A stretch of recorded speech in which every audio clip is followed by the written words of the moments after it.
اللهم صل على سيدنا محمد وعلى آل سيدنا محمد وبارک وسلم۔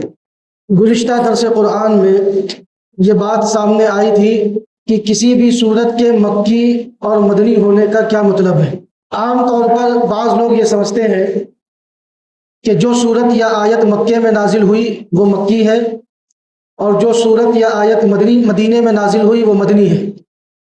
ایسا نہیں ہے، بلکہ صحیح مطلب اور صحیح مفہوم یہ ہے کہ ہجرت سے پہلے جو صورتیں نازل ہوئیں، جو آیتیں نازل ہوئیں، وہ چاہے کہیں بھی نازل ہوئی ہوں وہ مکی ہے، اور ہجرت کے بعد جو صورتیں نازل ہوئیں، جو آیتیں نازل ہوئیں، وہ چاہے کہیں بھی نازل ہوئی ہوں وہ مدنی ہے۔ ایک بات یہ سامنے آئی تھی۔ دوسری بات یہ کہ قرآن کریم کو تھوڑا تھوڑا 23 سال کے عرصے میں کیوں نازل کیا گیا؟ قرآن کریم کو تدریجاً تھوڑا تھوڑا 23 سال کے عرصے میں کیوں نازل کیا گیا؟ اس میں کیا حکمت ہے؟ اس کی حکمت یہ بتلائی گئی تھی کہ موقع پر اگر کوئی بات کہی جائے تو سامنے والے کو اس بات سے بڑی تسلی ملتی ہے، اطمینان حاصل ہوتا ہے، خوشی میسر ہوتی ہے۔ حضور علیہ الصلوۃ والسلام کو کفار کی جانب سے ستایا جاتا، پریشان کیا جاتا، اذیتوں میں مبتلا کیا جاتا، پھر اسی وقت حضرت جبریل علیہ الصلوۃ والسلام قرآن کریم کی کوئی آیت لے کر نازل ہوتے یا صورت لے کر نازل ہوتے تو حضور علیہ الصلوۃ والسلام کو بڑی تسلی ملتی، خوشی ملتی، اور اس وجہ سے وہ اپنے غم کو بھول جاتے، اور ان کے اوپر کفار مشرکین نے جو ظلم و ستم کے پہاڑ ڈھائے ہوتے، آپ علیہ الصلوۃ والسلام وہ سارے غم بھول جاتے، ساری پریشانیوں کو بھول جاتے۔ تیسری بات یہ سامنے آئی تھی کہ آپ علیہ الصلوۃ والسلام کے امی ہونے کا کیا مطلب ہے؟ تو اس کا بالکل سادہ سا مفہوم اور مطلب یہ سمجھایا گیا تھا کہ ہمارے حق میں امی ہونا یہ عیب کی بات ہے، لیکن حضور علیہ الصلوۃ والسلام کے حق میں امی ہونا یہ کمال کی بات ہے۔ یہ حضور علیہ الصلوۃ والسلام کا معجزہ تھا کہ آپ امی تھے، لیکن اس کے باوجود علوم و معارف کے دریا بہاتے تھے۔ آپ علیہ الصلوۃ والسلام کے امی ہونے کا یہ مطلب بیان کیا گیا تھا کہ کوئی انسان آپ کا استاذ نہیں تھا، معلم نہیں تھا، خود اللہ تعالیٰ آپ کے استاذ تھے، معلم تھے، خود اللہ تعالیٰ نے آپ کو علوم سکھلائے تھے۔ ان تین باتوں کے تعلق سے گزشتہ درس قرآن میں بات آئی تھی۔ اب آگے چلتے ہیں، آخری مضمون ہے، اس کے بعد انشاءاللہ سورہ فاتحہ کا ترجمہ اور تفسیر شروع ہو جائے گی۔ ابتداء اسلام میں حفاظت قرآن کے لیے سب سے زیادہ زور حافظے پر دیا گیا تھا۔ ابتداء اسلام میں حفاظت قرآن کے لیے سب سے زیادہ زور حافظے پر دیا گیا تھا، اس لیے کہ اہل عرب میں بہت کم پڑھے لکھے لوگ تھے، عرب میں پڑھنے لکھنے کا رواج بہت کم تھا، اور پریس وغیرہ کے بھی ذرائع موجود نہیں تھے کہ کوئی کتاب چھپوا دی جاتی۔ پڑھنے لکھنے کا رواج کم تھا، پڑھے لکھے کم لوگ تھے، لیکن اللہ تعالیٰ نے ان کو انتہائی مضبوط حافظہ عطا فرمایا تھا۔ ایسا حافظہ کہ ایک آدمی ہزاروں اشعار کا حافظ تھا، 100-200 نہیں، 1000-2000 نہیں، ہزاروں اشعار کا حافظ تھا۔ اور دیہاتی سے دیہاتی آدمی، اس کو اپنے اور اپنے خاندان کا تو نسب یاد ہی تھا، اپنے گھوڑوں کا بھی نسب یاد تھا۔ آج ہمیں ہمارا نسب یاد نہیں، بس 2-4 تک پہنچتے ہیں، اس کے بعد ہم بھول جاتے ہیں۔ ان کو اپنا پورا نسب یاد رہتا اور گھوڑوں کا بھی نسب یاد رہتا۔ جو پڑھے لکھے تھے ان کا حافظہ وہ الگ بات تھی، لیکن جو پڑھے لکھے نہیں تھے، جو دیہاتی ٹائپ کے تھے، دیہات کے رہنے والے تھے، ان کے حافظے کا یہ عالم تھا کہ اپنے اور اپنے خاندان کا تو پورا نسب یاد ہی تھا، اپنے گھوڑوں کا بھی نسب یاد تھا۔ ایسا حافظہ اللہ رب العزت نے عطا فرمایا تھا۔ جو شعر سن لیتے، جو بات سن لیتے، وہ بات ذہن میں اتر جاتی اور کبھی نہ بھولتے۔ ایک صحابی رسول ہے حضرت ابو ہریرہ رضی اللہ تعالی عنہ، حدیث کی بڑی بڑی کتابیں، اتنی بڑی بڑی کتابیں، اور اس کے بڑے بڑے صفحے، ایک صفحہ، دو صفحہ، ایک صفحے، دو صفحے والی حدیث حضرت ابو ہریرہ رضی اللہ تعالی عنہ کو منہ زبانی پختہ یاد تھی۔ اور جب آپ اسے سناتے اور بیان کرتے تو ایک لفظ بھی آپ نہیں بھولتے، ایک لفظ بھی آگے پیچھے نہیں ہوتا۔ اللہ رب العزت نے اتنا مضبوط حافظہ عطا فرمایا تھا۔ ایک مرتبہ مروان بن حکم نے حضرت ابو ہریرہ رضی اللہ تعالیٰ عنہ کو اپنے گھر میں امتحان کے لیے بلایا۔ یہ مروان بن حکم کون ہے؟ بعض کہتے ہیں کہ یہ صحابی رسول ہیں جنہوں نے حضور علیہ الصلوۃ والسلام کی زیارت بھی کی ہے اور حضور علیہ الصلوۃ والسلام سے حدیث بھی سنی۔ بعض فرماتے ہیں کہ یہ دوسرے درجے کے صحابی ہیں، یعنی حضور سے صرف حدیث، حضور کی صرف زیارت کی ہے، حضور سے حدیث نہیں سنی، دور سے ہی زیارت کر لی کہ بھائی بڑا مجمع ہے، پیچھے آئے اور حضور علیہ الصلوۃ والسلام کی زیارت کر لی۔ اور بعض کہتے ہیں کہ یہ صحابی نہیں ہے بلکہ تابعی ہیں۔ بہرحال جو بھی ہوں، انہوں نے حضرت ابو ہریرہ رضی اللہ تعالیٰ عنہ کو اپنے گھر میں امتحان کے لیے بلایا، آزمائش کے لیے، اور ایک کاتب کو اپنے تخت کے پیچھے بیٹھا دیا اور حضرت ابو ہریرہ رضی اللہ تعالیٰ عنہ سے کہا کہ آپ نبی علیہ الصلوۃ والسلام کی احادیث مبارکہ کو بیان فرمائیں۔ حضرت ابو ہریرہ رضی اللہ تعالیٰ عنہ نے احادیث مبارکہ سنانا شروع کر دی اور وہ تخت کے پیچھے بیٹھے کاتب ان حدیثوں کو لکھنے لگا۔ جتنی حدیثیں حضرت ابو ہریرہ رضی اللہ تعالیٰ عنہ نے بیان فرمائی وہ ساری حدیثیں اس کاتب نے لکھ لی۔ ایک سال کے بعد پھر مروان بن حکم نے حضرت ابو ہریرہ کو اپنے گھر میں بلایا اور اس کاتب کو چھپا دیا اور کہا کہ ابو ہریرہ ابھی وہ حدیث سنائیں گے، آپ ملاتے رہنا کہ کچھ کمی بیشی تو نہیں۔ حضرت ابو ہریرہ رضی اللہ تعالیٰ عنہ سے کہا کہ جو حدیثیں آپ نے پچھلے سال، ایک سال پہلے ہمیں سنائی تھی، وہ حدیثیں پھر سے آپ سنائیں۔ حضرت ابو ہریرہ رضی اللہ تعالیٰ عنہ نے وہ ساری حدیثیں اسی ترتیب سے سنا دی جس ترتیب سے ایک سال پہلے سنائی تھی، یعنی ایک لفظ کی کمی زیادتی نہیں ہوئی اور نہ کوئی لفظ آگے ہوا نہ پیچھے ہوا۔ جس ترتیب سے پہلے سنائی تھی اسی ترتیب سے ایک سال بعد بھی سنائی، یعنی پہلے نمبر پر جو حدیث ایک سال پہلے سنائی تھی اسی نمبر پر وہی والی حدیث اس سال بھی سنائی، ایک سال کے بعد بھی۔ اور جو حدیث ایک سال پہلے دوسرے نمبر پہ سنائی تھی وہی حدیث دوسرے نمبر پہ سنائی ایک سال کے بعد۔ تو جس ترتیب سے سال بھر پہلے حضرت ابو ہریرہ رضی اللہ تعالیٰ عنہ نے احادیث مبارکہ کو سنایا تھا اسی ترتیب سے سنایا، نہ ایک لفظ کی کمی نہ زیادتی، نہ ایک لفظ کی تقدیم اور تاخیر، نہ کسی بھی حدیث مبارک کی تقدیم اور تاخیر، بالکل اسی طرح من وعن جس طرح سنایا تھا اسی ترتیب سے سنا دیا۔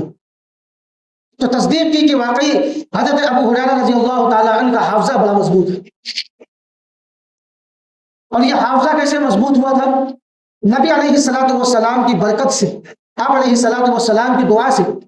ایک مرتبہ حضرت ابو ہریرہ رضی اللہ تعالیٰ عنہ نے رسول اللہ صلی اللہ علیہ وسلم سے ارشاد فرمایا، یا رسول اللہ کہ میں آپ کی حدیث سنتا ہوں لیکن بھول جاتا ہوں۔ تو حضور علیہ الصلوۃ والسلام نے حضرت ابو ہریرہ سے کہا کہ چادر بچھاؤ۔ حضرت ابو ہریرہ رضی اللہ تعالیٰ عنہ نے چادر بچھائی تو حضور علیہ الصلوۃ والسلام نے اس طرح چلو سے حضرت ابو ہریرہ رضی اللہ تعالیٰ عنہ کے چادر میں ڈال دی اور کہا کہ اسے لپیٹ لو۔ تو حضرت ابو ہریرہ رضی اللہ تعالیٰ عنہ نے وہ چادر لپیٹ لی۔ تو حضرت ابو ہریرہ فرماتے ہیں اس کے بعد سے میں جب بھی نبی علیہ الصلوۃ والسلام کی کوئی بھی حدیث مبارک سنتا وہ حدیث مبارک مجھے ازبر یاد ہو جاتی، فوراً یاد ہو جاتی۔ بے شمار واقعات ہیں، جو چیز دیکھ لیتے وہ کبھی نہ بھولتے، جو حدیث مبارک سن لیتے وہ ازبر یاد ہو جاتی۔ ایسا مضبوط حافظہ اللہ رب العزت نے اہل عرب کو عطا فرمایا تھا۔ تو ابتدائی اسلام میں سب سے زیادہ زور حفاظت حدیث کے لیے حافظے پر دیا گیا، بعد میں لکھنے کا اہتمام کیا گیا لیکن پہلے حافظے پر زور دیا گیا کیونکہ اللہ رب العزت نے ان کو مضبوط حافظہ عطا فرمایا تھا۔ اور لکھنے پر توجہ بعد میں دی گئی، جیسا کہ ابھی بتایا کہ عرب میں لکھنے پڑھنے کا رواج کم تھا، پڑھے لکھے لوگ کم تھے، لیکن حافظہ مضبوط تھا۔ ایک ایک آدمی کو ہزاروں اشعار یاد رہتے، اپنا نسب یاد، اپنے خاندان والوں کا نسب یاد، اپنے جانوروں کا نسب یاد رہتا۔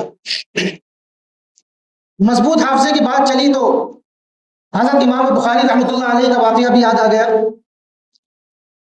اللہ رب العزت نے حضرات محدثین کو بھی خاص طور پر حضرت امام بخاری رحمۃ اللہ علیہ کو مضبوط حافظہ عطا فرمایا تھا. ایک مرتبہ امام بخاری رحمۃ اللہ علیہ بغداد تشریف لائے.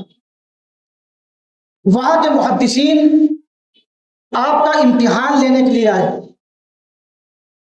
اور امتحان کی یہ صورت بنی کہ ان محدثین کی جماعت میں 10 محدثین نے 10 حدیثیں آپ کے سامنے پیش کی. 10 حدیثیں پیش کی، یعنی 100 حدیثیں پیش کی. اور کیسے پیش کی؟ متن اور سند کو بدل دیا. متن کا کیا مطلب، سند کا کیا مطلب، میں آسان لفظوں میں سمجھانے کی کوشش کرتا ہوں. متن کا مطلب حضور علیہ الصلوۃ والسلام کا ارشاد مبارک. جیسے آپ علیہ الصلوۃ والسلام نے ارشاد فرمایا کہ نماز میری آنکھوں کی ٹھنڈک ہے، تو یہ جو آپ نے فرمایا نماز میری آنکھوں کی ٹھنڈک ہے، یہ جو پورا جملہ ہے یہ ہے متن. اور سند کسے کہتے ہیں؟ راویوں کے سلسلے کو سند کہتے ہیں.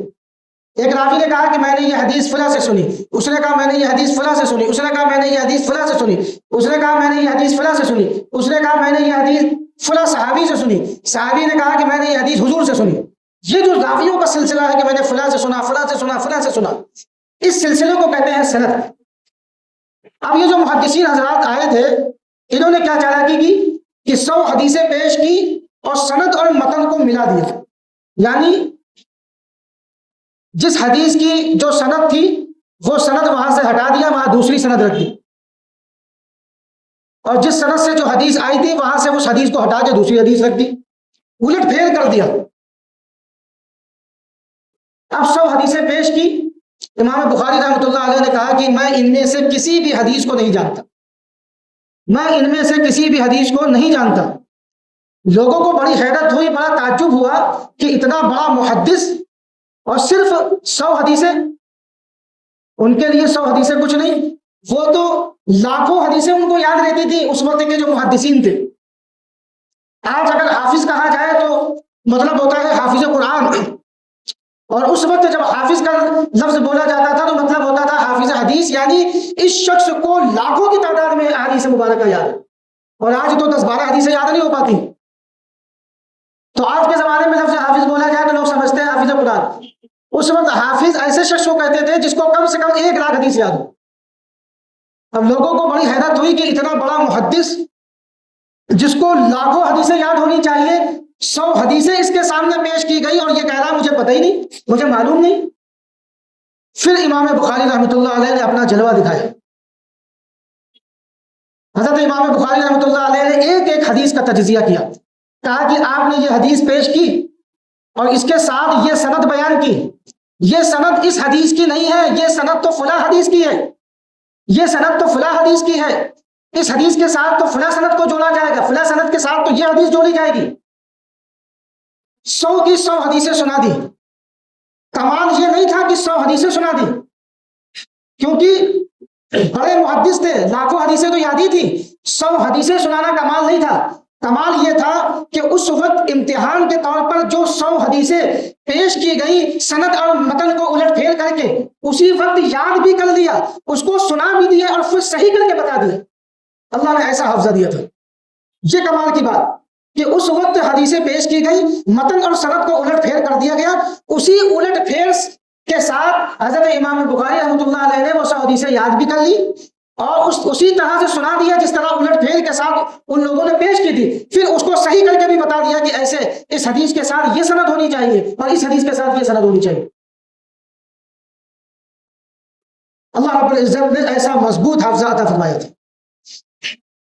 اب بات جب قوت حافظہ کی چلی تو پھر ماضی قریب کے محدث عصر حضرت علامہ انور شاہ کشمیری رحمۃ اللہ علیہ کا بھی تذکرہ ہو جائے. اللہ رب العزت نے حضرت علامہ انور شاہ کشمیری رحمۃ اللہ علیہ کو بھی بڑا مضبوط حافظہ عطا فرمایا تھا. 20 سال 30 سال، اگر 20 سال پہلے 30 سال پہلے کسی کتاب کو دیکھ لیتے تو 20-30 سال 40 سال تک اس کتاب کو بھولتے نہیں. ایک مرتبہ قاری طیب صاحب رحمۃ اللہ علیہ تشریف لائے، دارالعلوم دیوبند کے معتمم صاحب رحمۃ اللہ علیہ، اور حضرت علامہ انور شاہ کشمیری رحمۃ اللہ علیہ